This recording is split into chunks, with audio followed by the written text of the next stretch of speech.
चलिए आगे बढ़ेंगे। चर्चित अंकिता हत्याकांड को लेकर पर्यटन मंत्री सतपाल महाराज का बयान सामने आया है।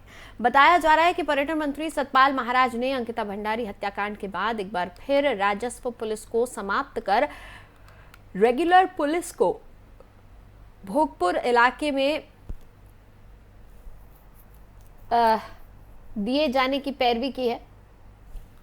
पर्यटन मंत्री सतपाल महाराज ने कहा कि उनके द्वारा भी विभागीय स्तर पर ऐसे अवैध रिजॉर्ट और होटल का विवरण जमा करने के निर्देश दिए गए हैं जिनके द्वारा अवैध रूप से कार्य किया जा रहा है। पर्यटन मंत्री सतपाल महाराज ने कहा कि जिस क्षेत्र में अंकिता भंडारी की हत्या हुई है उस क्षेत्र में लगातार क्राइम बढ़ रहा है। ऐसे में उस क्षेत्र को राजस्व पुलिस से हटाकर रेगुलर पुलिस को दिया जाना चाहिए जिससे क्षेत्रीय जनता को अपराध से निजात मिल सके।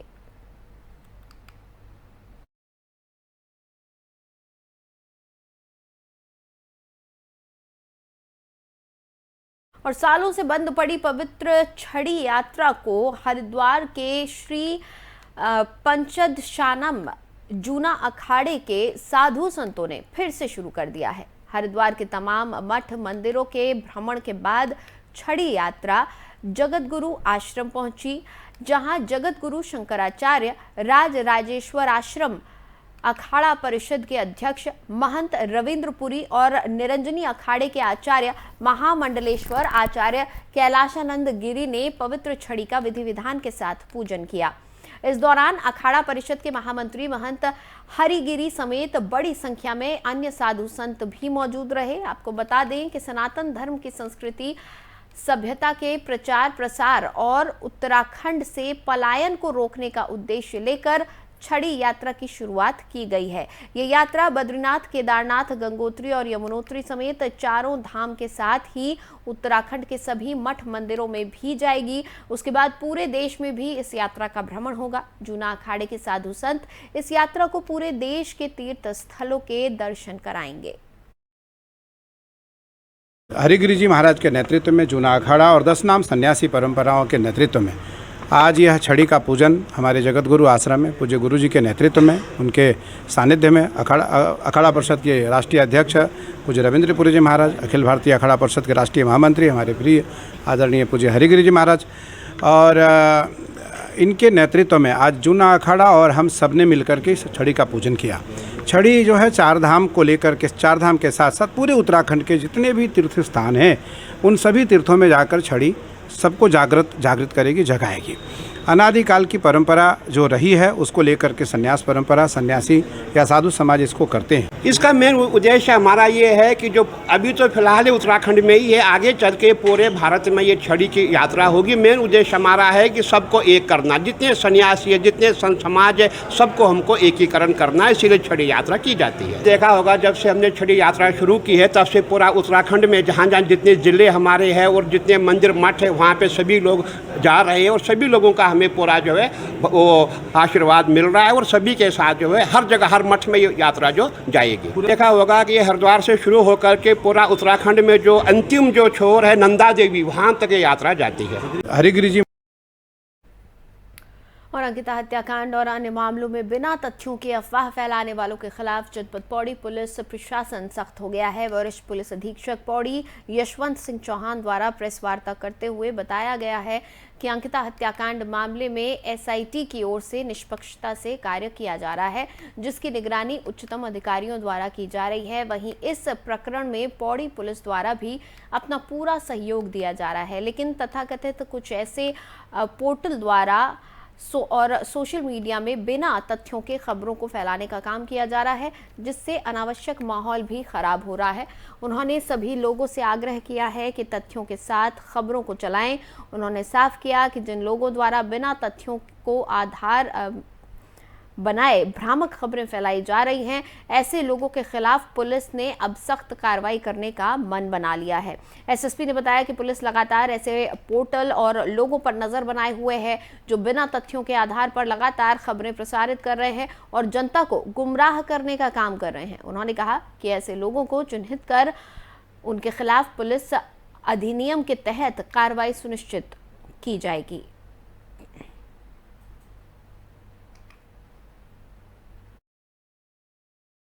कि मुझे ये सिर्फ ये कहना है कि जो भी विवेचना हो रही है वो प्रॉपर एक एसआईटी के माध्यम से हो रही है। तमाम एक्सपर्ट उसमें जुड़े हुए हैं और हाईएस्ट लेवल से उसकी मॉनिटरिंग हो रही है। एडीजी एलओ साहब, डीजीपी साहब स्वयं उसमें जो है उसकी मॉनिटरिंग कर रहे हैं, सारी चीज़ें देख रहे हैं। तो जब इस लेवल पे विवेचनाएं हो रही हैं, एसटीएफ भी उसमें इन्वॉल्व हो रखी है, फॉरेंसिक्स की हमारी जो देहरादून की लैब है वो भी इन्वॉल्व है और जिला पुलिस पौड़ी भी उसमें इन्वॉल्व है। तो जब इतना कुछ साफ सुथरा पारदर्शी तरीके से काम हो रहा है तो ये अनावश्यक सोशल मीडिया पे, पोर्टलों पे इस तरीके की खबरें चलाई जा रही है, कुछ बिना तथ्यों के, बिना किसी आधार के चलाई जा रही। मेरा उनके लिए स्पष्ट संदेश है कि इस तरीके की खबरें ना चलाएं, जिससे समाज को गुमराह किया जा रहा है, जनता को गुमराह किया जा रहा है, गलत मैसेज जा रहा है, लोगों को उकसाया जा रहा है। उनके खिलाफ निश्चित तौर पर अब कार्रवाई का समय आ गया है। पहले हम उनको समझाने का प्रयास करेंगे, यदि समझते हैं तो बहुत अच्छी बात है, नहीं समझते हैं तो उनके खिलाफ आईपीसी की धाराओं में मुकदमा दर्ज किया जाएगा और उचित वैधानिक कार्रवाई की जाएगी।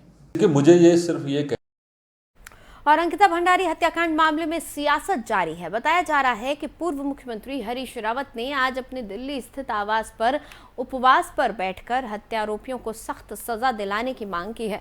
गौरतलब है कि उत्तराखंड की राजनीति में सक्रिय पूर्व मुख्यमंत्री हरीश रावत लगातार प्रदेश के ज्वलंत मुद्दों पर अपनी सक्रियता दिखाते रहे हैं।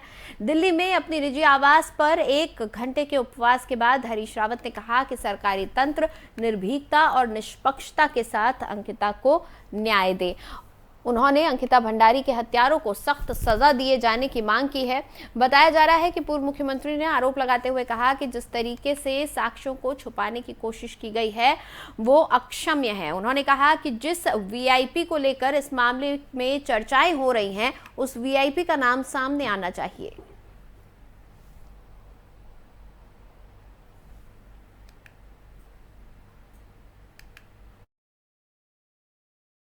आज हमारे हवन से पहले ही हरीश रावत जी ने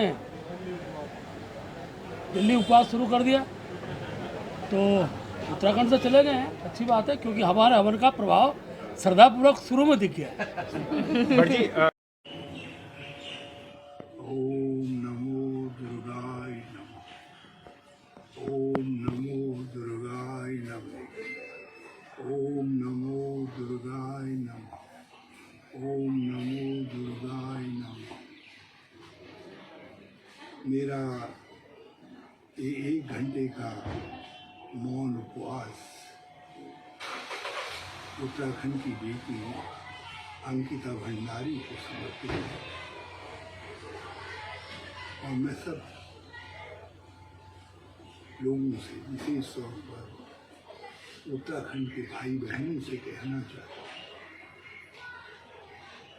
पर्यटन का विकास होगा, रिजॉर्ट्स बनेंगे, होटल बनेंगे, मगर हमारी संस्कृति, हमारी परंपरा, हमारी देवभूमि और हमारी देवभूमि का वातावरण, उसकी रक्षा करना हमारा कर्तव्य है। हमारी बेटी अंकिता ने इस तरीके की जो भ्रंश संस्कृति पैदा हो गई थी, उसके सामने झुकने से इनकार कर दिया और अपने प्राण दे दिए।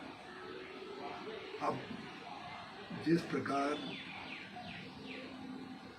वीआईपी की बात आ रही है, वीआईपी तो रिजॉर्ट्स में जाएंगे, मगर यहाँ अंकिता ने कहा है कि मेरे ऊपर दबाव था वीआईपी को एस्कॉर्ट करने के लिए, उनको संगत देने के लिए, और जिसके लिए उसको जान दे। तो ये कौन वीआईपी है? मेरी आज से पहले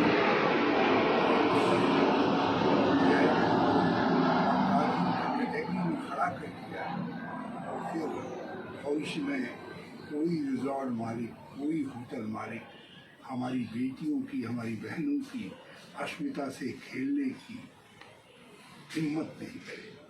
उत्तराखंड की नारी है, चिंगारी है, ये कहावत सबके कानों में गूंजेगी। तो इसलिए मैं अपने इस मौन उपवास के माध्यम से आप सबका आह्वान कर रहा हूँ कि आप भी इस संघर्ष को जो जहाँ है जिस रूप में है आवाज़ दीजिए और माँ दुर्गा का स्मरण कर इसलिए मैंने अपना उपवास प्रारंभ किया कि माँ दुर्गा आज हमारे हवन से पहले ही हरीश रावत जी ने